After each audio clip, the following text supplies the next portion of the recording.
Hello everyone and welcome to the Captain's videoweblog. We are Wednesday, I think, July the 6th.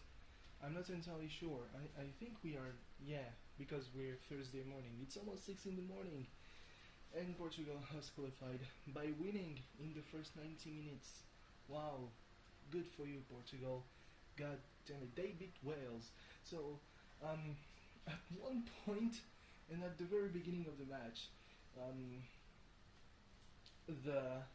the commentator of the channel I was following the match on said that the way Wales have reached the semi-finals could be compared to Iceland and Northern Ireland and Ireland. I really don't think so because there's a bit of star power. It's obviously not on the same level as Portugal, uh, even though really the only players who are really known in the Portugal national team are Cristiano Ronaldo and Pep. Um, but still, uh, it's not a team like Ireland when you have some people who haven't, who were, bench warmers in their club. Northern Ireland is the same, and Iceland was the same. So yeah, Wales had more star power to them, especially with Gareth Bale. The player that with the highest ever, I think, transfer fee in football. Because I've heard that, or maybe it's their monthly wage. That in baseball, players tended to be paid more than in any other sport, which is strange because obviously they are pro athletes, and you're gonna have to respect them for that. But I'm pretty sure that with a bit of training and a lot less asthma, I could be a player in the MLB. And when I'm saying, I wouldn't say a bit of training. Obviously, it takes a long time to throw a ball correctly, but yeah. And to run around the diamond, I guess, and to catch. Yeah, I mean, I was just talking about my physique, and suddenly I just deconstructed my point. Anyway, let's speak about a bit of politics, because yesterday there was this politician from the far right, from this huge far right party in France. There's only one, and. Yeah, he said that we should do the same as in the United Kingdom and do a referendum about the Brexit, which would be a terrible idea because unlike the UK, who have been relatively outside the whole integration process of the EU, France has been at the heart of it and is one of the founding countries of the European Union. We're so deep into that the president who actually wants us to make who would want to make a referendum to see if we want to get out of the EU, and if this referendum comes through, might wait even longer than the Prime Minister of the UK to see what they would do before activating Article 50, saying taking back our country, liberty and all that. Given just how much the intra-community, inside the European economic community, that's how much trade is done, I think we're even more dependent on being part of the common market than the UK is, even though the UK and the EU were pretty much the EU was pretty much the main trade partner of the UK. But yeah, let's forget about that. There's all the legislations on pretty much every field that should be renegotiated in a period of 2 years. I mean, to be quite honest, depending on who it is, and I mean, I would guess that most presidents would do that, because I mean, let's be honest. Politics are about making other people feel terrible. I think that the president who would propose an EU referendum, and if that goes through, and if the French are just dumb cunts who don't realize that Euroscepticism is a good thing all in all, but getting out of the EU altogether is a really bad decision to make. I think that they would wait until around maybe 10 or 12 months before the next presidential election, if they are not sure of being related, of course, just to make the life of the next president just a little bit more hellish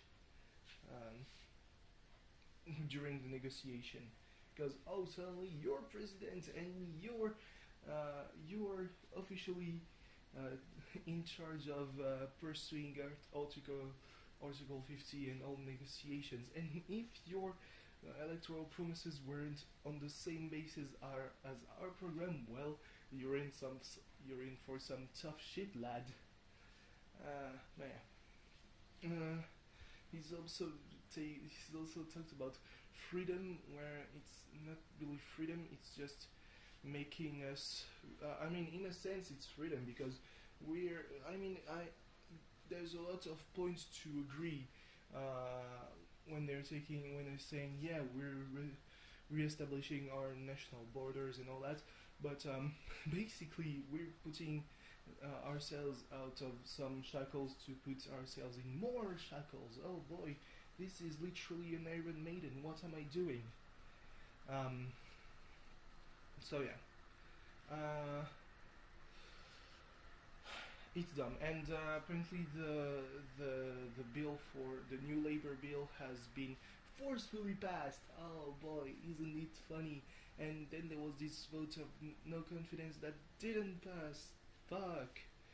Like, this time it looked like it would pass, and it didn't. At least it has to go back to the Senate, and the Senate might do a little, some amendments to the bill, and if they do and they vote on it, well, it has to go back to the National Assembly, and might take quite a while. It's one of the few things you learn in middle school, in this how to be a citizen 101 class that you were forced to take, that when you make a law, you have to make it go through the National Assembly, which is the lower room of the Parliament, and then to the Senate, which is the upper room, and then when that whole relay is over, you make it go through the Constitutional Council to see if it's not against the Constitution, and then to the President, who has to approve it.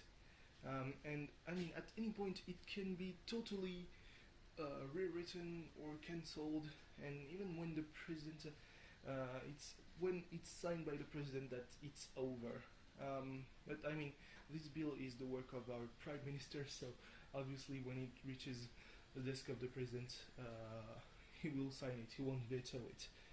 That would be a dumb move. But in a year of elections, because we're in the last year before the next elections, you might want to think about it. Especially when you know that there are going to be primary elections in January for the candidate of the left, and the President has to go through that, because at this point he will only be a citizen, presenting himself to be the President. So I really hope that tonight France qualifies, though they might not be the right team to properly beat up Portugal. I think that Germany might be the right pick to dismantle Portugal, but I mean, I cannot. It's one of those points where I'm either patriotic or just an asshole, and I don't want to be an asshole too much right now. When it's halftime and we're down 2-0, maybe, but nah.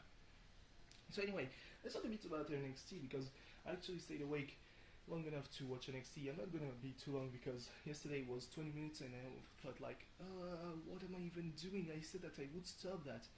So yeah, NXT started with Alexa Bliss versus Bailey match. So it made me realize one thing. Alexa Bliss, I mean, as it's not really realizing. It just confirmed what I was thinking.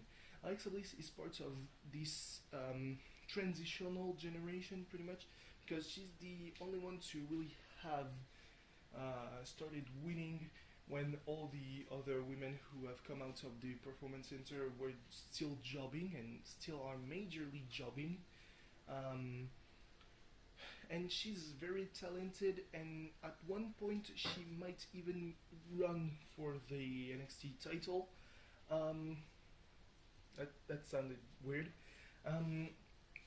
But as long as there are competitors like Bailey, like Asuka, like Nia Jax,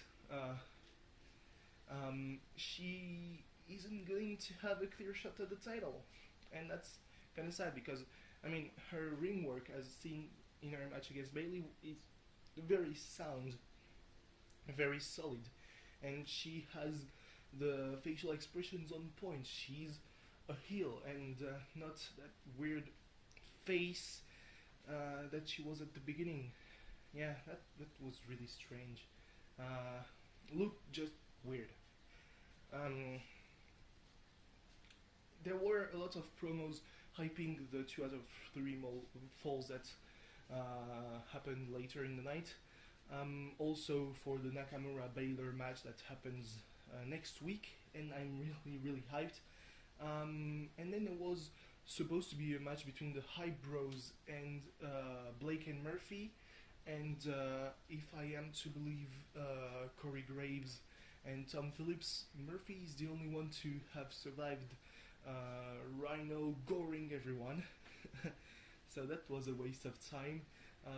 So there were some interviews of the Revival and the American Alpha. I mean, it was pretty certain that American Alpha were going to lose because they've been assaulted by the authors of Pain, and obviously they're going to go back at them before eventually being called up to the main roster, like the Revival, to be quite honest. And it might, it's going to allow the Revival to go on to other teams like Tommaso Ciampa and Johnny Gargano. It's going to be interesting to see what kind of dynamic they adopt as a team once they're both out of the Cruiserweight Classic, because I don't really see anyone but Kota Ibushi and Zack Sabre Jr. to reach the finals. Let's be real here. Even though, since they're in the same side of the bracket, I think Kota Ibushi might face I don't know. No name comes to my mind. Weirdly enough. So the 2 out of 3 falls match. It had one clear, real false finish, which was when they hit. I think that wasn't the Shatter Machine. It was their other tag team finisher.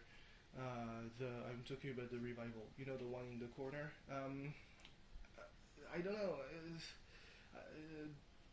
Scott Dawson did something to his hip, so that allowed Jason Jordan to kick out, and it was a very nice opposition of styles between a very technical team. I mean, American Alpha have been called Team Angle 2.0, and it's for a reason. They are very technical, and obviously because they have a background in amateur wrestling, and a very brutal,